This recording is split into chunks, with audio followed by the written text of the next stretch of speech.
నార్మల్గా మీరు భిక్షాటన చేస్తూ ఉంటారు కదా, భిక్షాటన అనేది మీరు అడిగినప్పుడు ఒకరు ఇస్తే తీసుకోవాలి, లేదంటే ఇంకొకరి దగ్గరికి వెళ్ళి అడగాలి, అవునా?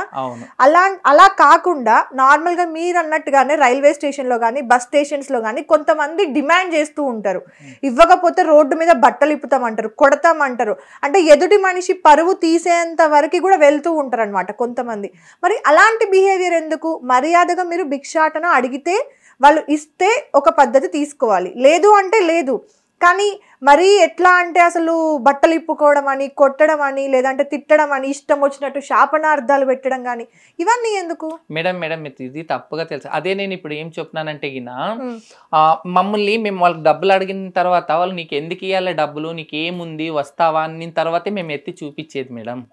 వాళ్ళు అనిందేది జనాలకి ఏమి కనబడేది, పబ్లిక్ ఆడ సీసీ కెమెరాలకు వాళ్ళు మాట్లాడింది ఏమి కనబడేది, మేము ఎత్తిందే వాళ్ళకి కనబడుతుంది. వాళ్ళు మాకు అనిన తర్వాతే మాదలోనూ మంచి మనసు ఉంటుంది, మాలోనూ ప్రీతి విశ్వాసం ఉంటుంది, మాకి అందరిని మాకంటే మేము సమాజానికి దూరం, తల్లి తండ్రికి దూరం, మాకి హస్బెండ్ ఉండు, భార్య ఉండు, మా వాళ్ళు మాకు ఇచ్చిన వాళ్ళే వాళ్ళే, మా అమ్మ నాన్న దేవుడితో సమానం చూస్తాం. మేము డైలీ దేవుడిని మొక్కుంటాం, ఎందుకు దేవుడా మాకు లేకపోతే ఫస్ట్ అంగడి వాళ్ళకి కానీ వాళ్ళకి బాగా దుడిమి అని అనుకునే మేము పోతాం. అలాంటి టైంలో అక్కడ మీరు మేడం మీరు అంటారు కదా ఇంతే ఇలా కొట్టాలా అని, లేదు వాడు ఆడ మాట్లాడిన దానికన్నా ఆడ గొడవ అయింటుంది. ఎందుకంటే చాలా మంది అండి, ఒక 100లో 30-40 మంది కూడా నార్మల్ గా ఫేస్ చేసి ఉంటారు. నార్మల్ వాళ్ళు ఒక ట్రాన్స్జెండర్స్ వాళ్ళ వల్ల, అది కూడా ట్రాన్స్జెండర్స్ అందరూ కాదు, కొంతమంది ఉంటారు అనమాట ఇలా బిహేవ్ చేసే వాళ్ళు. గృహ ప్రవేశాలప్పుడు వస్తూ ఉంటారు, ఎంత పడితే అంత డిమాండ్ చేస్తూ ఉంటారు. ఇప్పుడు ఒక ఇల్లు కట్టుకోవడానికి మీరైనా సరే ఇల్లు కట్టుకోవడానికి ఎంత ఖర్చు అవుతుంది, ఎంత అప్పు అవుతుంది వాళ్ళకి. అలాంటిది వాళ్ళ దగ్గరికి వచ్చి మీరు 1000 ఇచ్చినా 10 ఇచ్చినా 20 ఇచ్చినా సరే సంతోషంగా తీసుకొని ఆశీర్వదించి వెళ్ళాలి. కానీ అలా ఉండదు, నాకు ఇంతే కావాలి,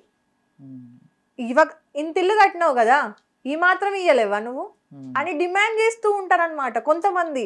అది అస్సలు అర్థం కాదు. అరే వీళ్ళ లాంటి వల్లనే కొంతమంది మంచి వాళ్ళు ఉంటారు, వాళ్ళకు కూడా అనవసరంగా పరువు పోయే చేష్టలు ఇవన్నీ కూడా ఇచ్చినంత తీసుకోవచ్చు కదా అని అనిపిస్తూ ఉంటది అనమాట. అదే మేడం మమ్మల్ని గవర్నమెంట్ గుర్తించి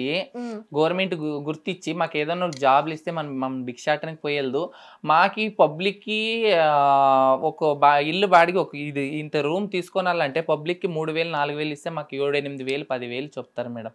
మేము అలాంటి టైం జబర్దస్తి చేసుకొని మా కడపాత్రము, మా మేకప్, మా బట్ట, మేము అలాంటి టైంలో దాతల్ని ఇంతియండి సార్ అంతియండి సార్ మాకు కడుపు నిండేదు అని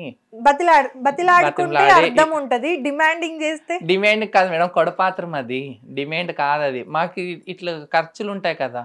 అవును, ఇప్పుడు పబ్లిక్ ఒక రిక్షా తొక్కేవాడికి గానీ పోయి రెంట్కి ఇలాంటి రూమ్ అడిగితే 3,000కి ఇచ్చేస్తారు బాడికి. లేదు మీ ఇంట్లో మీకు డబ్బులు ఎక్కువ ఉంటాయి, మీలాంటి వాళ్ళు ఉంటే మాకు అక్క పక్క ఇంట్లో.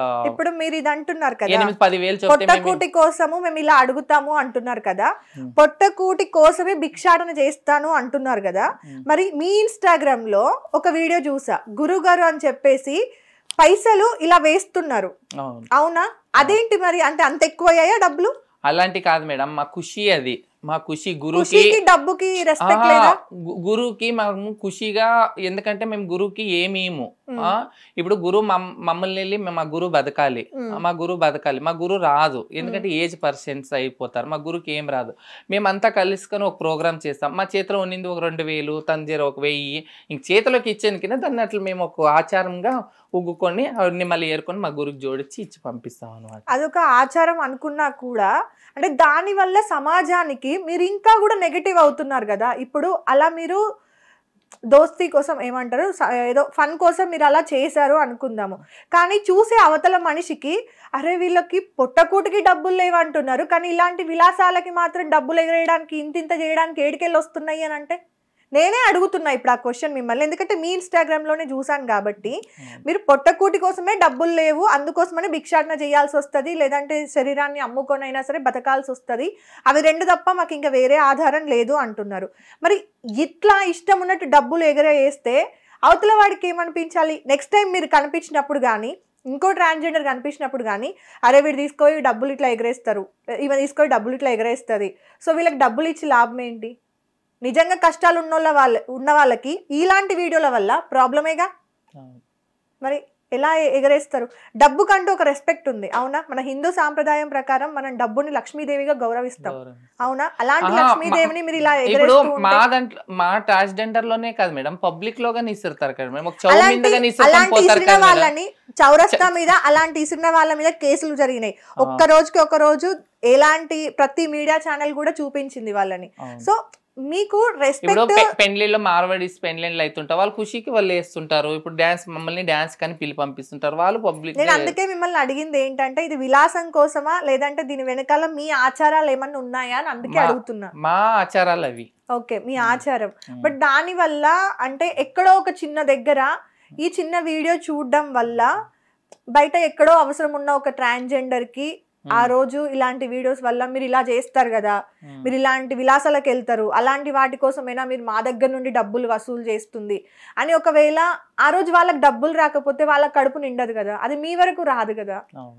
అందుకోసమని ఈ క్వశ్చన్ నేను అడిగాను అనమాట, ఇంకా వేరే ఏ దురుద్దేశం లేదు దాని వెనకాల.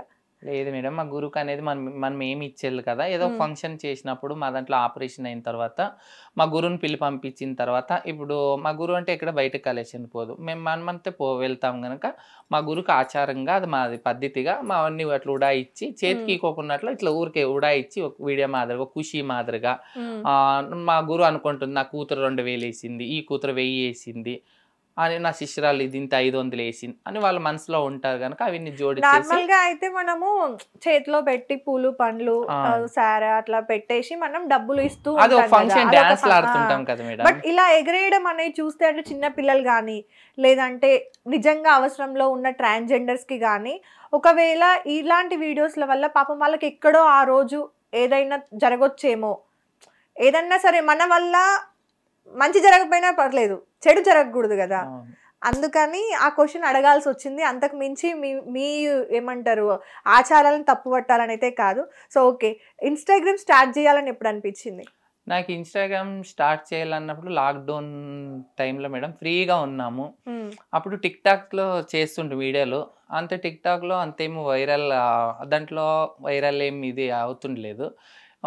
ఈ ఇన్స్టాగ్రామ్ లాక్డౌన్లోనే వచ్చింది మేడం, లాక్డౌన్ టైంలోనే స్టార్ట్ అయింది. మళ్ళీ లాక్డౌన్లోనే మేము ఫ్రీగా ఉన్నాం మేడం. ఫ్రీగా ఉన్న తర్వాత మేము ఎక్కడికి వెళ్ళేది, అంతా ఫుల్ లాక్డౌన్ అయింది, ఎక్కడ చిక్తే అక్కడ కట్టలు కట్టినారు. ఇంకా అప్పుడులోనే నాకు చేయాలి వీడియోలు, ఇంట్లో ఉన్నప్పుడు ఊరికి రెడీ అవ్వడము వీడియోలు చేయడం, రెడీ అవ్వడం వీడియోలు చేయడం, అట్లే నాకు ఫాలోవర్స్ పెరిగి లైక్స్ పెరిగి అట్లా పాపులర్ అయిపోయినా.